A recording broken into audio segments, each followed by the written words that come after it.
Magic Tea House, Book Number 51, A Merlin Mission, High Time for Heroes, by Mary Pope Osborne. Chapter 7, Panic. Wahoo! Coco shrieked and jumped up and down. Annie slapped Jack on the back. "You did it!" she cried. "We did it," Jack said, breathing hard. "Thanks for saving me when I lost my grip." He shook his finger at the baby baboon. "Bad time for the near grab, Coco von Kensky." Coco pressed her lips against Jack's cheek and gave him a kiss. "Ew, gross," said Jack, laughing. "She's so happy we saved her," said Annie. Jack glanced down at the ground below the cliffs to make sure the jackals hadn't returned. "Okay, let's rest a minute," he said. He sat back, closed his eyes, and took a long, deep breath. "Coco, would you like a treat?" Annie said. "Here," said Jack.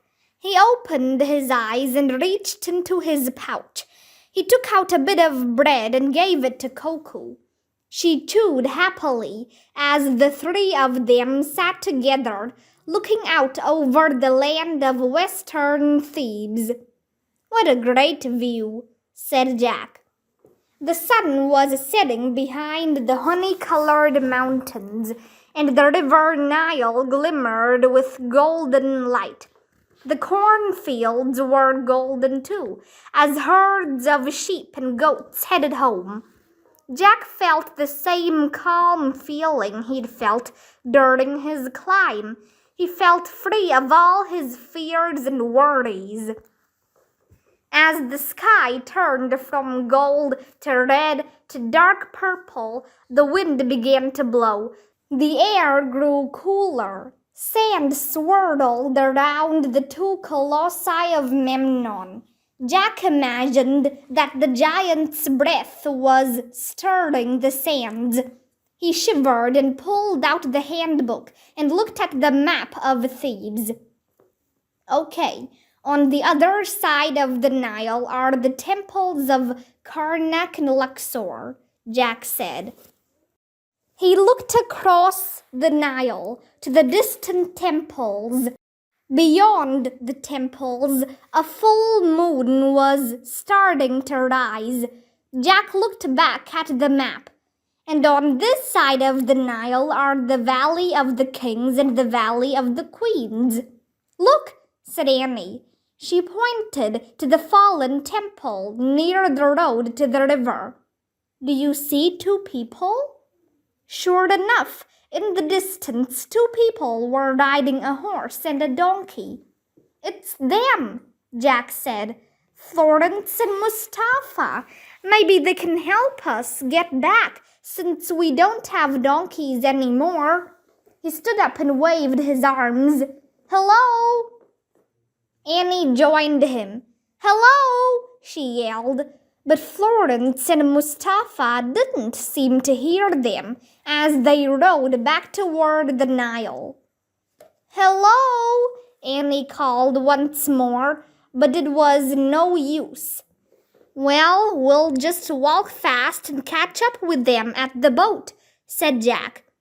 "We still have time to get down, don't we?"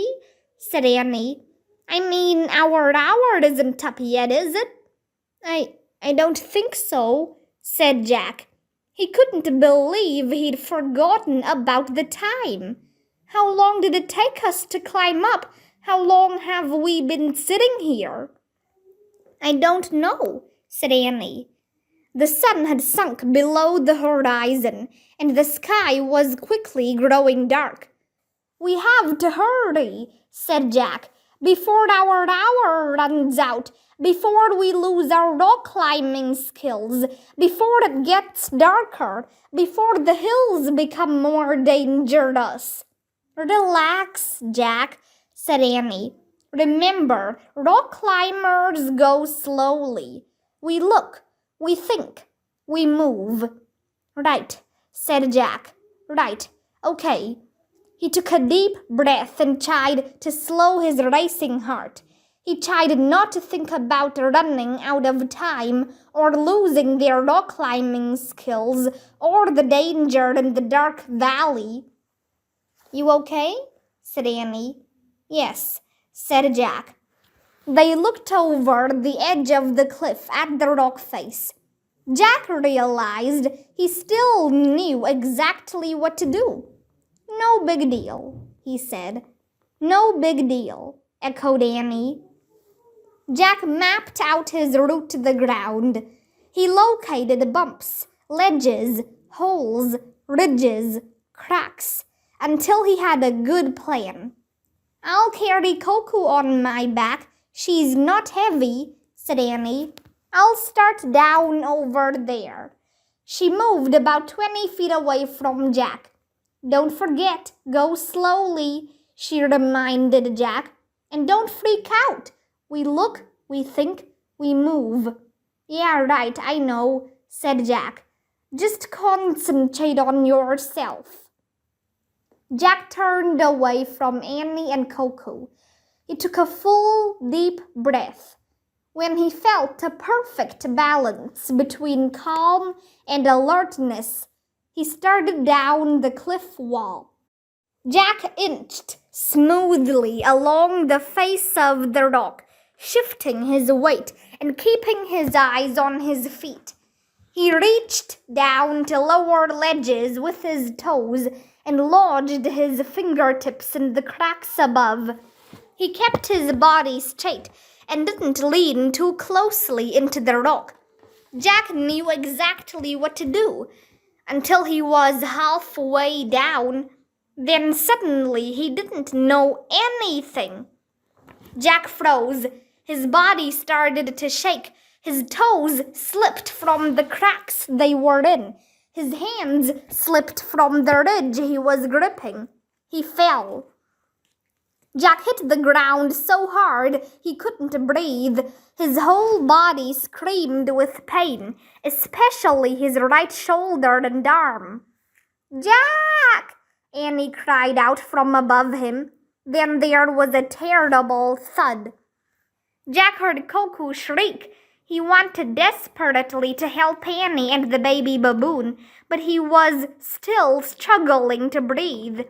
He couldn't stand up. He couldn't move at all. Jackals started howling. It sounded like many more than just two. It sounded like a whole pack. The howling grew louder, then faded away.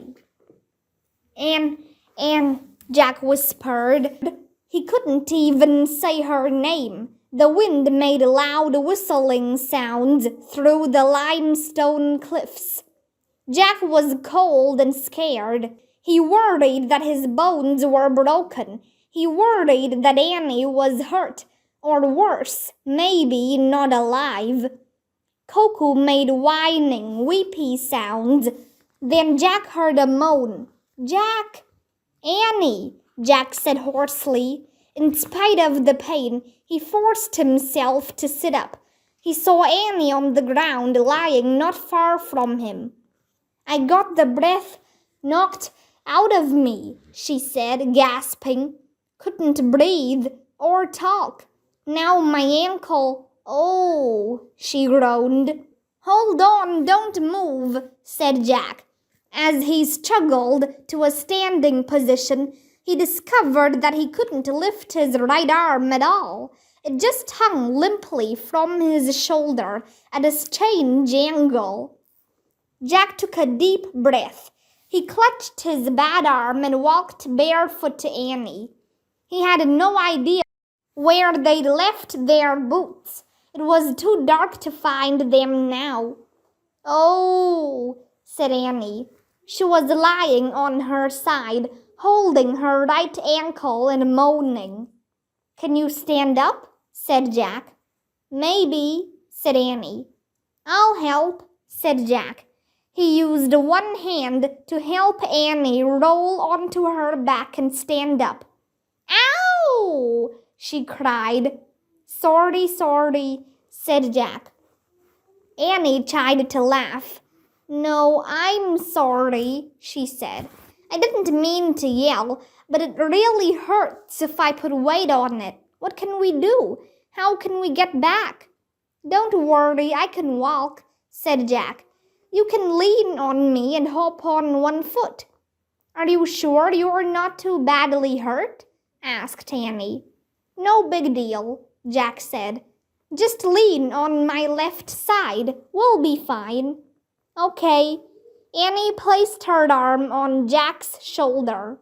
Here, Coco, hold my hand tight, said Annie. She held out her left hand, and the baby baboon grabbed it. Ready, everyone? Jack said. Ready, said Annie. Good, said Jack. Let's give it a try.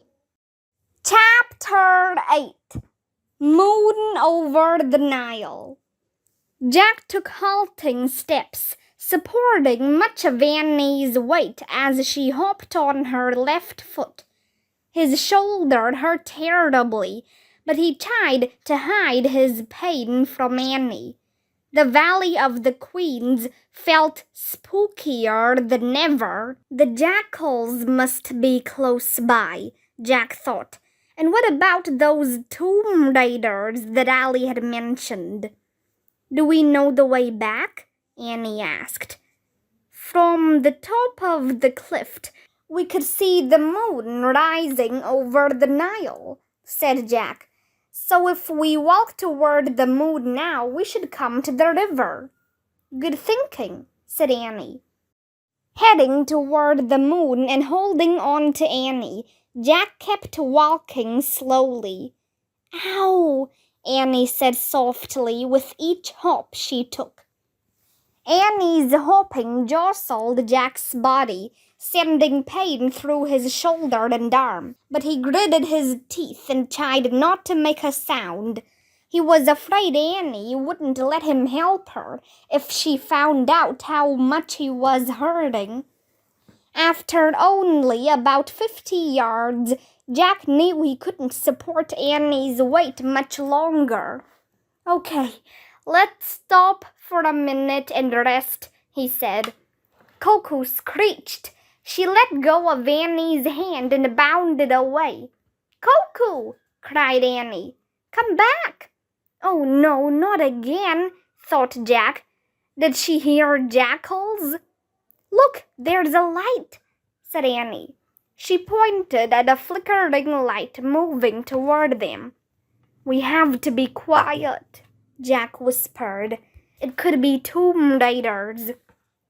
Tomb raiders? Said Annie, peering into the dark. I don't think so. She called out, We're here! We're over here! Help us! Children, a woman called. We're here! Annie cried again. Coco screeched and came running back toward Annie and Jack.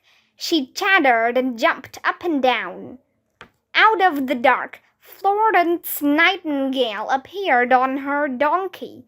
She was wearing a shawl and holding a lantern. Mustafa followed behind her on his pack horse. It's us, Jack and Annie, cried Annie. Thank goodness, said Florence.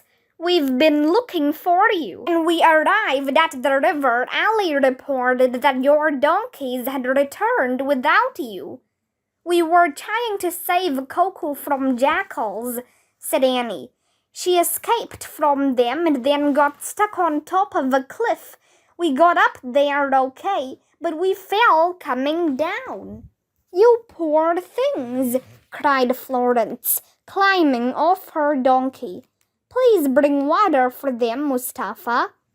Mustafa dismounted and untied 2 canteens from his saddle. Florence carried her lamp over to Jack and Annie. Are you hurt, my dears? She asked in a soft, comforting voice. Yes, I hurt my ankle, said Annie. But I think Jack's in worse shape, even though he says it's no big deal. It's just my shoulder and my arm, Jack said to Florence. "Oh my goodness, you are lucky, both of you, to be alive," said Florence. She gently felt Jack's shoulder and arm. He winced with pain and groaned. "Can you move it, dear?" she asked him.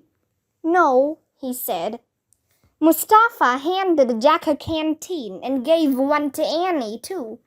While Jack and Annie gulped down water, Florence spoke softly to Mustafa.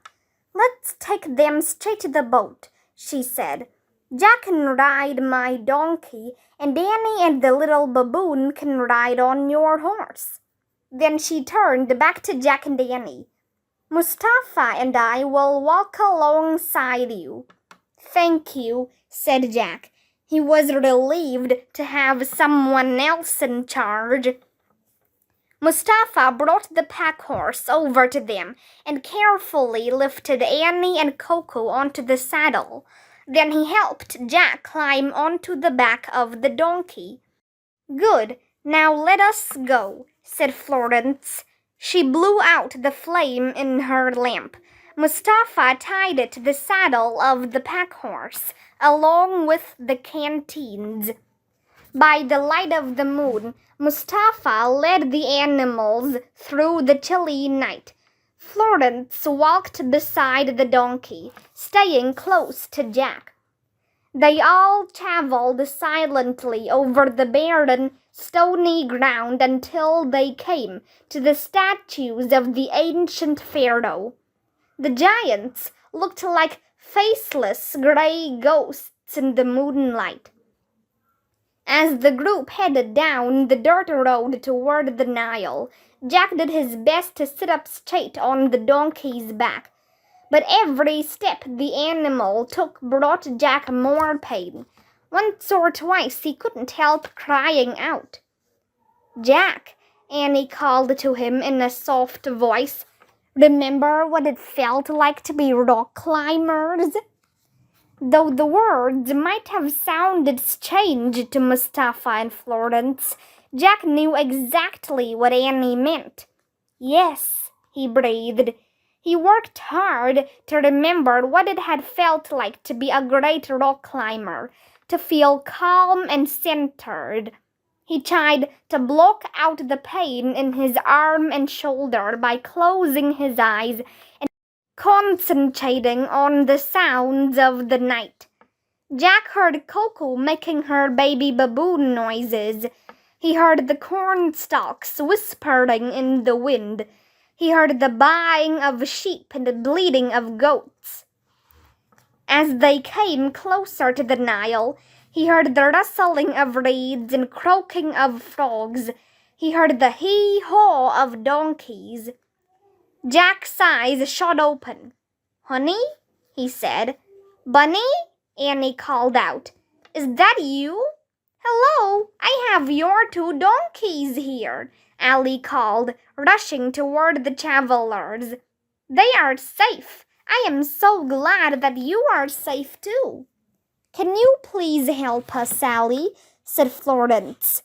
"We must get Jack and Annie back to the Bracebridges boat." Allie quickly took the reins of the pack horse and donkey.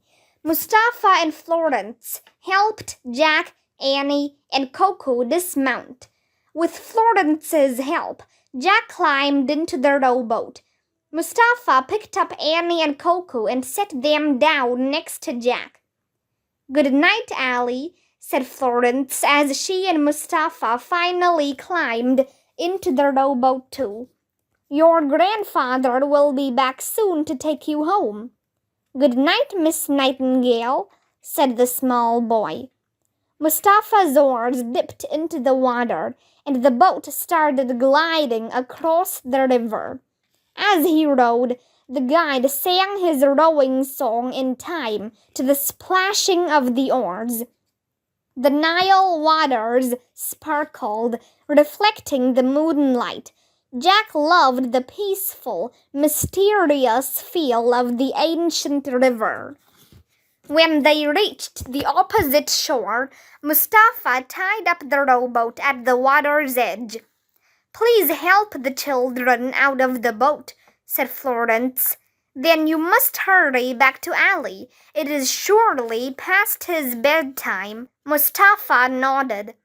Florence turned to Jack and Annie. I will be back in a moment with Charles and Selina, she said. She climbed out of the rowboat and hurried away. Mustafa helped Jack, Annie, and Coco onto the grass. Thank you, said Annie. The old Egyptian nodded again. Then he got into his boat and began rowing across the glimmering Nile, heading back to his grandson. Are you okay? Annie asked Jack. Fine, he breathed. He was in too much pain to say anything else. Jack heard voices coming toward them. Florence was hurrying down the riverbank with Selina and Charles. Oh, my poor dears, cried Selina. And Coco, there you are. Did the Countess come looking for her? Said Annie. No, she sent word asking us to keep Coco for the night, said Selina. Oh, good. And can we stay too? Annie asked shyly. We'll meet up with our parents tomorrow morning. Of course. Here, let me help you, said Charles, leaning down. Put your arm around my shoulder. Annie did as Charles said. He lifted her and carried her back toward the moored sailboat. We'll follow them, Jack, said Florence kindly. Florence and Selina walked on either side of Jack up the riverbank, and Coco clambered behind, shrieking and making noises.